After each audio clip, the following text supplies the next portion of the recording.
오늘 함께 볼 하나님 말씀은 시편 15편 1절부터 5절까지 말씀입니다.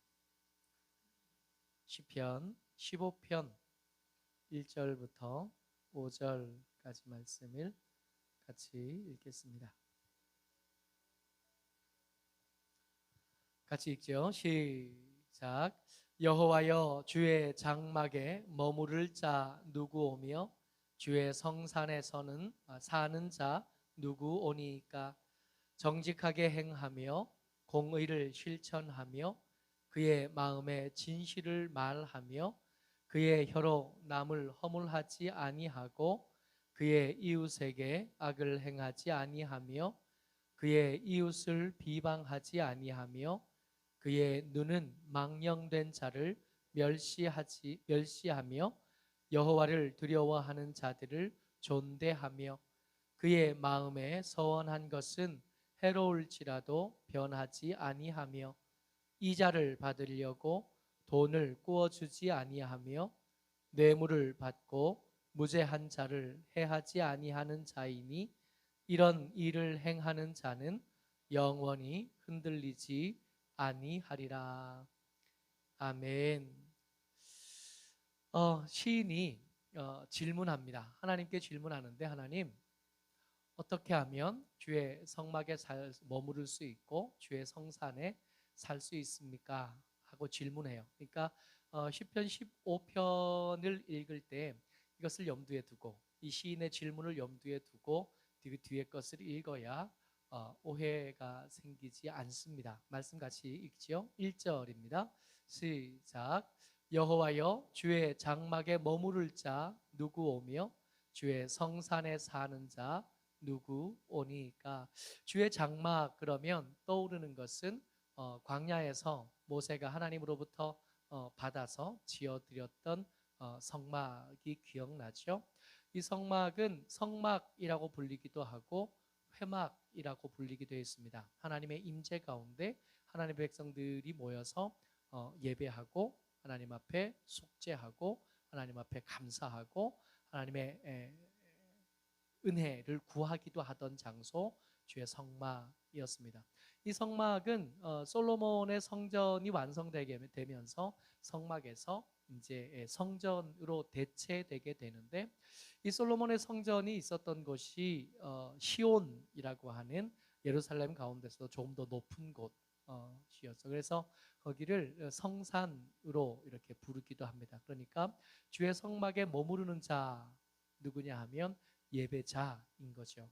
주의 성산에 사는 자이면 예배하는 자들 중에 더 열심히 있는 사람들, 어떻게 하면 더 좋은 예배를 하나님께 드릴까?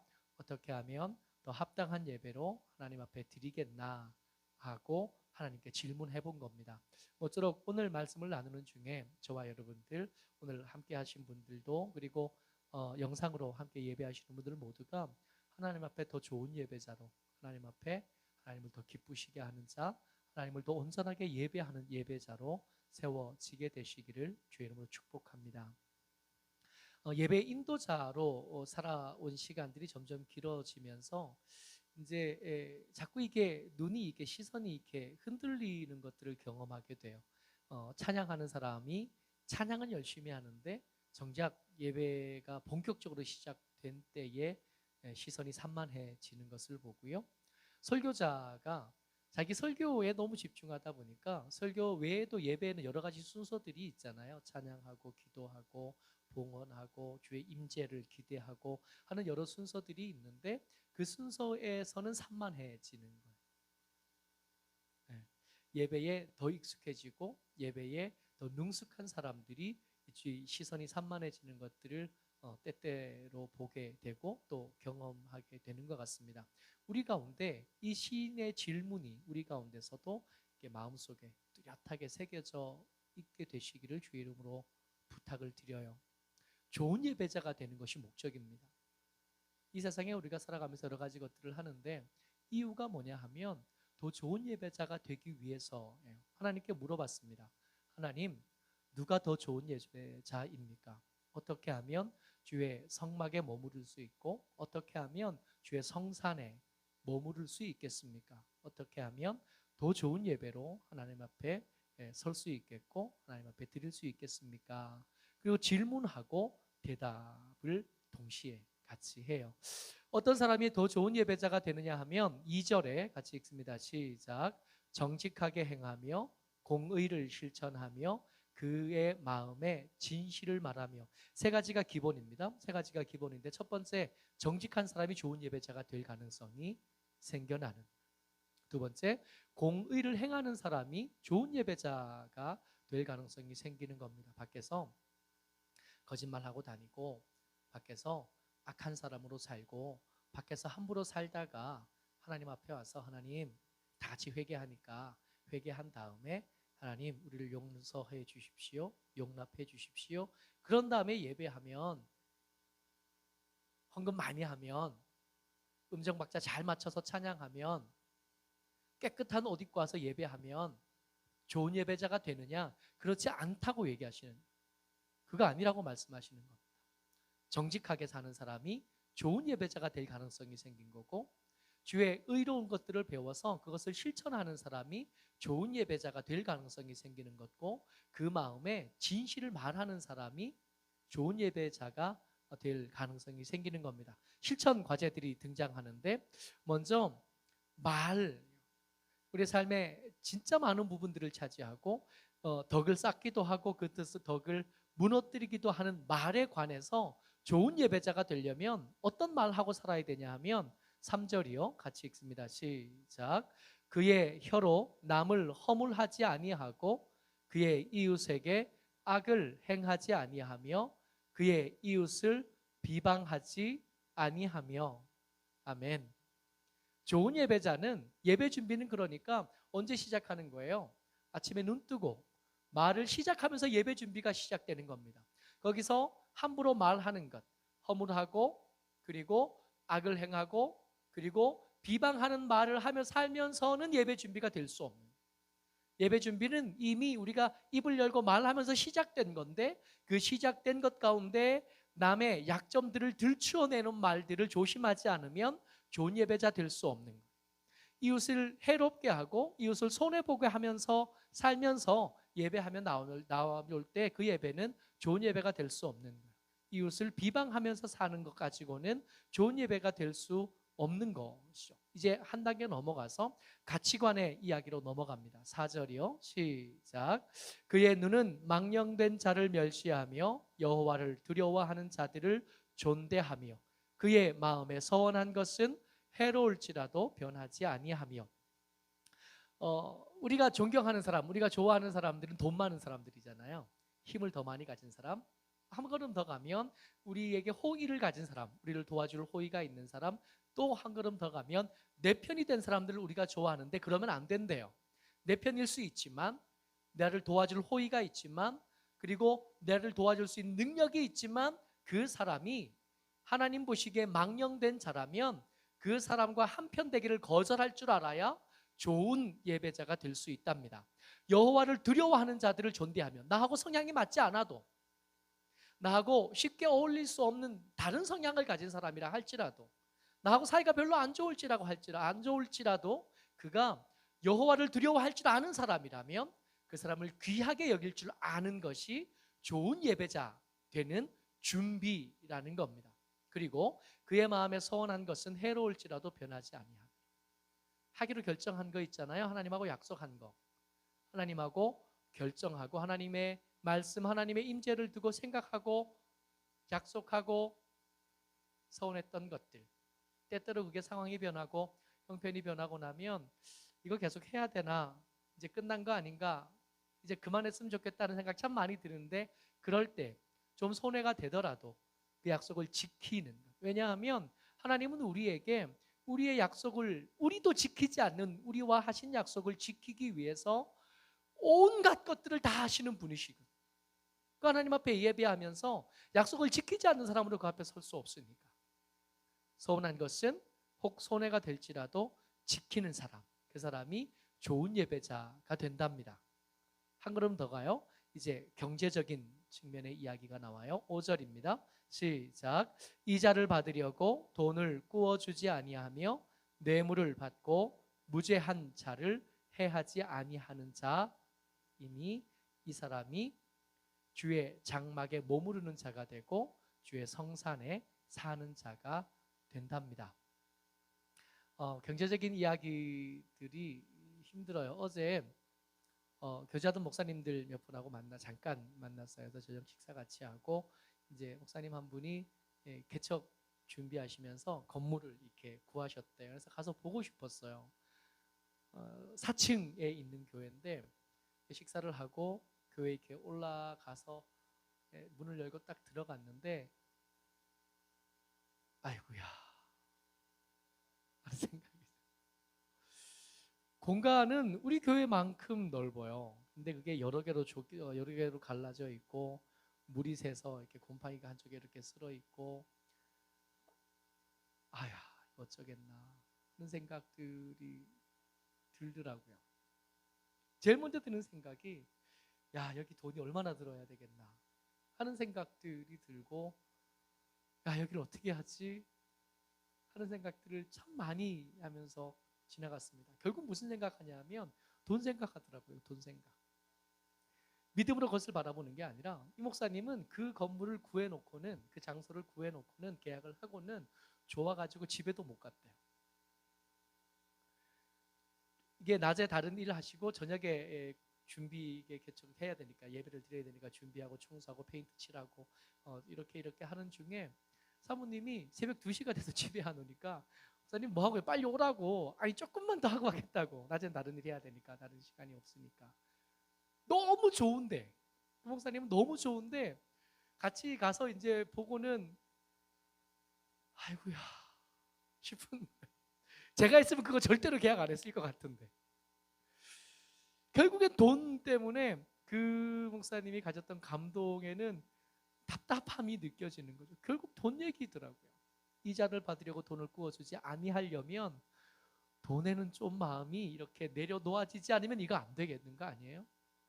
뇌물을 받고 무죄한 자를 해하지 아니하려면 부정한 재물을 갖고 내게 소득이 되고 저들에게 내게 소득이 되지만 저들에게 손해가 될 것들을 하지 않으려면 돈에 대해서 좀 깨끗해지지 않으면 이거 안 되는 거거든요.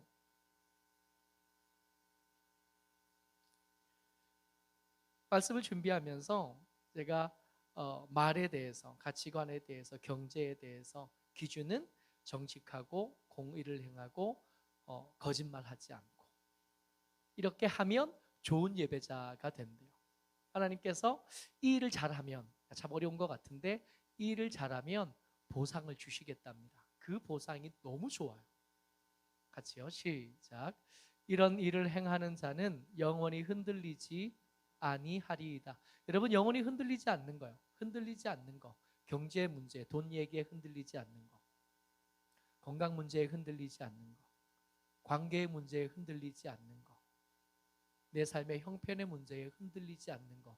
누가 흔들리지 않냐 하면 마지막까지 이기는 사람, 진짜 강한 사람만 흔들리지 않아요. 우리 지금 경제가 조금씩 이렇게 어렵다 그런 것이 이제 피부로 와닿기 시작하거든요. 벌써 한 2달, 3달 이렇게 이미 어렵지만 근데 이 어려운 중에 처음에 한 달에는 그럴듯하게 견뎌냈었는데 한 달 더 추가되고 한 달 더 추가되고 애들 학교 간다 그러더니 다시 멈춰졌다는 얘기를 들으니까 또 흔들리잖아요. 이런 사람들 정직하고 공의를 행하고 거짓말을 하지 않는 사람들이 누리는 복이 뭐냐면 흔들리지 않는 거예요. 진짜 강해지는 겁니다. 온갖 수많은 복을 다 합쳐놓으면 어떤 열매를 맺어내냐 하면 요동하지 않는 복을 누리게 돼요. 이것저것들 다 섞어서 우리가 원하고 우리가 기도하는 것들 다 섞어서 모아서 이렇게 하나하나 말하지 않고 뭉뚱그려 말하게 된다면 그게 뭐냐 하면 요동하지 않는 은혜예요. 요동하지 않는 것, 이게 최고의 큰 복이겠다 하는 생각이 들어요. 근데 이 복을 누가 누려요? 정직한 사람이 누려요. 이 복을 누가 누리냐 하면 공의를 행하는 사람이 누리는. 이 복을 누가 누리냐면 얄팍하게 소득을 구하지 않는 사람이 누리는 거예요. 근데 이 시편을 자세히 좀 봐야 될 것이 이 시편을 시작하면서 지금 5절까지가 마무리인데 1절에 이 질문, 이 시편을 왜 썼냐 하면 좋은 예배자가 되려면 어떻게 해야 됩니까? 하고 질문하고 시작했다고요. 근데 우리의 눈이 어디에 가 있냐 하면 요동하지 않는 복을 누리려면 어떻게 해야 돼요? 정직해야 돼. 요동하지 않는 복을 누리려면 어떻게 해야 돼요? 거짓말하면 안 돼요. 얄팍한 소득에 흔들리면 안 돼요. 그러니까 이거 원래 좋은 예배자가 되기 위해서 하려고 했던 것들이 어디로 흘러갔어요? 빠졌어요. 요동하지 않는 복을 누리기 위해서 우리가 뭐 해야겠나 하는 것으로 이게 다 질문이 있고 대답으로 와야 되는데 대답으로 오지 않고 어디로 갔냐면 보상으로 눈이 가버린 겁니다. 여러분 잘 들어보세요. 우리가 예수 믿고 기도하고 주의 은혜 가운데 경건한 삶을 살아가면서 우리의 시선이 예수님만 바라보는 게 아니라 예수 믿으면서 누릴 수 있는 다른 보상들의 마음이 흔들리는 것들을 보겠더라고요. 근데 이게 우리만 그런 게 아니라 이 도착해야 될 목표하고 도착하는 과정 중에 누릴 수 있는 것들이 혼돈되어지는 일들이 우리만 그런 게 아니라 예수님의 제자들도 똑같이 그랬더만요. 예수님의 십자가 점점 가까워질 때 예수님께서 예루살렘에 십자가 지러 가시는 그 가까운 시간에 야고보와 요한이 예수님 찾아왔었습니다. 야고보와 요한이 예수님 찾아와서 청탁을 하는 거예요. 같이 읽습니다. 시작. 주의 영광 중에서 우리를 하나는 주의 우편에 하나는 좌편에 앉게 하여 주옵소서.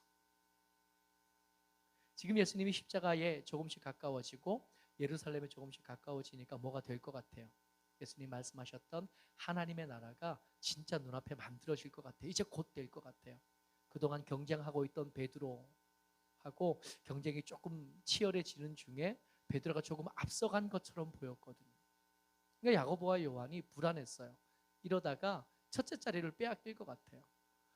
하나님의 나라가 임할 때 그 오른쪽에 내가 앉아야 되고, 아니 나 아니라도 우리 형은 앉아야 되는데 베드로에게 뺏기면 안 되는데, 형제들을 이 같이 있는 이 동역자들에게 뺏기면 안 되는데 내가 제일 높아야 되는데, 그런 생각하는 거예요. 처음에 이 사람들이 예수님 쫓을 때, 예수님의 부르심에 응답해서 예수님 쫓을 때 어떻게 쫓았냐 하면 배도 놓아두고 그물도 놓아두고 아버지 놓아두고 쫓았잖아요. 그때 제일 중요한 건 뭐였어요? 예수님의 부르심. 근데 한 3년쯤 지나가면서 예수님 옆에서 얻을 수 있는 것들이 점점 더 많아졌고 예수님 옆에서 누릴 수 있는 것이 점점 더 많아졌었어요. 기적을 경험해 봤거든요. 심지어는 예수님이 행하시는 기적만 본 게 아니라 나도 기적을 행해 봤어요. 기도해서 귀신 쫓아봤어요. 기도해서 하나님의 권능이 나타나는 것을 경험해 봤어요. 내가 나누어주는 물고기가 줘도 이 방주에서 줄어들지가 않아요. 죽은 사람이 살아난 걸 눈앞에서 봤어요. 사람들을 줄 세워서 음식을 나눠줘 봤어요. 그러면서 예수님 옆자리가 얼마나 영광된 자리인지, 감히 예수님 대신 그 자리에 서겠다 그렇지는 않지만 예수님 제일 가까운 자리에 서겠다 하는 그 욕심이 그 속에서 점점 더 커지는 겁니다. 예수님 옆자리는 사실은 예수님에게 더 잘 다가가기 위한 보상이지 그게 목적 아니거든요. 예수님을 처음 따를 때는 오직 예수님만 보였는데 시간이 좀 지나니까 예수님 옆에서 누릴 수 있는 점점 부스러기들이 얼마나 대단한지에 대해서 눈이 뜨여가기 시작한 겁니다. 괜찮아요. 문제 없어요. 하나님께서 약속하신 복들 중에 우리가 세상에서 누릴 만한 것들은 얼마든지 있거든요. 성경에서는 이거 부스러기라 그러지만 그 부스러기가 우리한테는 너무 중요하고, 그 부스러기가 우리한테는 너무 간절하고, 그 부스러기 없어서 비참했었고, 그 부스러기 없어서 억울했었고, 그 부스러기 없어서 아팠었던 지역이 너무 많거든요. 그래서 그 부스러기가 우리에게 너무 중요해 보일 수 있습니다. 그리고 그 부스러기에 대한 약속들을 성경에서는 계속 해 주셨었어요. 그런데 이 예수님이 점점 작게 보이고 이 부스러기가 크게 보이니까 무슨 일이 벌어지냐 하면 이런 일이 벌어졌는데, 이 야고보와 요한, 그 옆에서 이 이야기를 하는 야고보와 요한의 이야기를 뒤에서 들으면서 분내고 화냈던 다른 10명의 제자들, 이 장면이 끝나고 그 다음 장면에 무슨 장면 나오냐 하면 가룟 유다는 예수님 팔아먹으러 가고요, 베드로는 난 예수님 모른다고 3번이나 말하고요. 다른 제자들은 예수님 놔두고 다 도망가. 하나님께서 약속해 주신 게 틀림없어요. 이 보상은 하나님의 은혜가 틀림없습니다. 그런데 이 보상에 눈 멀고 나면 믿음이 파손하게 될 위기가 닥쳐오게 됩니다. 여러분, 우리가 정직하기로 했던 거, 이 보상 때문에 정직하려고 했던 게 아니라 뭐 하려고요? 주의 성막에 머무르려면 어떻게 해야 됩니까? 하고 질문하고 그 질문에 대한 대답으로 뭘 얻었냐 하면 정직하면 되는구나. 그러면 주의 성막에 머무를 수 있구나. 하나님, 주의 성산에 살게 되려면 어떻게 해야 됩니까? 그랬더니 내 말대로, 너희 생각대로 행하지 말고 내 말대로 공의를 행하면 주의 성산에서 살 수 있게 돼. 어떻게 하면 더 좋은 예배를 드릴 수 있습니까? 세상에서 살 때 함부로 살지 말고 악한 것을 멀리하고 의로운 것을 가까이 하고 정직한 말을 하고 살면 그 길이 비록 좁아서 힘들 수는 있지만 그 삶을 잘 살아가면 뭐 할 수 있어요? 주의 성산에서 살 수 있는, 예배를 잘 드릴 수 있게 되어지는. 근데 거기에 아멘 하다가 요동하지 않는, 거기 그 보상을 얻고 나니까 그 보상이 너무 귀하다 보니까 그 보상에 눈 멀어버려요. 진짜 중요한 건 그게 아닌데 하나님 앞에 더 좋은 예배자로 서다 보면 이 보상은 자연스럽게 누려지는 거라야 되는데 여기에 눈 멀다 보니까 바라봐야 될 예수님이 희미하게 보이기 시작하고 믿음의 파선이, 믿음의 무너짐이 그 보상 고사하고 주를 바라보는 눈이 어두워지는 일들이 삶 속에서 일어나더라는 겁니다. 그래서 이 시편 15편을 읽을 때 기억해야 되는 것은 5절이 아니라 1절입니다. 1절 기억하셔야 돼요. 근데 읽다가 보면 눈이 어디로 가요? 5절에 가요. 그 요동하지 않는 복이 너무 좋아요. 예수 믿으면서 경건한 삶을 살고 예수 믿으면서 반듯한 삶을 사는 중에 세상 사람들로부터 인정도 받고 존경도 받고 그렇게 누릴 수 있는 것이 조금씩 많아지면서 예배하는 자리에서 조금씩 멀어져가. 이 시편 15편의 질문은 이거였습니다. 누가 예배자입니까? 이 질문 속에 시인의 열정이 있었어요. 하나님 앞에 더 좋은 예배를 드리기를 원하고 하나님 앞에 더 합당한 예배로 드리기를 원해서 기꺼이 좁은 길을 가고 기꺼이 손해보는 길을 가고 기꺼이 불편한 길을 기꺼이 갔던 이 시인의 하나님을 향한 열정. 예수 믿은 지 꽤 오래된 저와 여러분들, 어느샌가 이 열정이 우리 가운데 없어서 신앙생활은 열심히 해와요. 지금도 그렇고 모일 수 없는 때에도 열심히 어떻게든 예배하려고 각자의 처소에서 우리 몸부림치고 있잖아요.